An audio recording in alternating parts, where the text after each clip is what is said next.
दोस्तों आज हम बात करेंगे परिहर विधानसभा क्षेत्र के बारे में। तो यहाँ पर पिछली विधानसभा चुनाव के दौरान हमने देखा था कि गायत्री यादव जो है तो विधानसभा में जीत दर्ज करने में कामयाब हुई थी। बीजेपी आरजेडी के बीच में अच्छा मुकाबला देखने को मिला था। यहाँ पर 73,420 वोट गायत्री देवी को और रितु जायसवाल के खाते में 71,851 वोट हासिल हुए थे। तो अगर पिछला देखा जाए तो यहाँ पर जो है तो बीजेपी इस सीट को हासिल करने में कामयाब तो हुई थी यहाँ पर परिहर विधानसभा क्षेत्र के अंदर, लेकिन सीतामढ़ी के ये इलाके के अंदर अगर बात करें तो उतनी मजबूत पकड़ जो है तो अब की बार आरजेडी की नज़र नहीं आ रही है। पिछड़ा हो, दलित हो, आरक्षित हो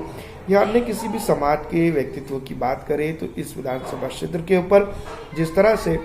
मजबूत पकड़ जो है तो बीजेपी और जो है तो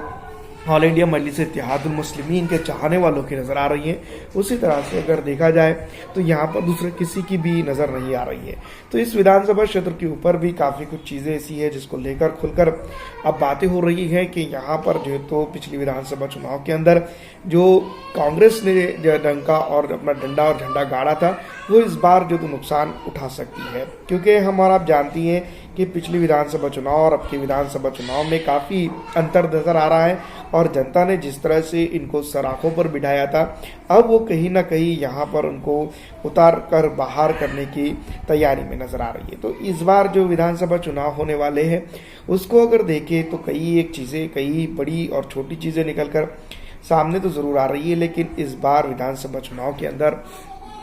अगर बात की जाए तो परिहर हो या किसी और इलाके की भी बात करें तो कई बड़ी चीज़ें इसमें निकल कर सामने आ रही है। डेवलपमेंट और जनता जो है तो पलायन के ऊपर अब जो है तो सवाल जवाब करते हुए नजर आ रही है। यही सवाल जवाब अगर पहले कर लिया होता तो यहाँ पर जो है तो बदलाव की लहर जो है तो बड़ी आसानी से बढ़ चुके होती, लेकिन जिस तरह से हम और आप जानते हैं कि पिछली विधानसभा चुनाव और अब की विधानसभा चुनाव के अंदर काफ़ी अंतर है और जनता काफ़ी कुछ चीज़ें अब खुलकर बोलने लग रही हैं, तो ये कहीं ना कहीं आने वाले दिनों के लिए एक बड़ी शुभकामना जिसको हम कह सकते हो सकती है। तो दोस्तों परिहर विधानसभा क्षेत्र के ऊपर 10 में से डेवलपमेंट के मामले पे अगर आपसे नंबर मांगे जाए तो आप इस विधानसभा क्षेत्र के ऊपर कितने नंबर देंगे, कमेंट करके जरूर बताइएगा।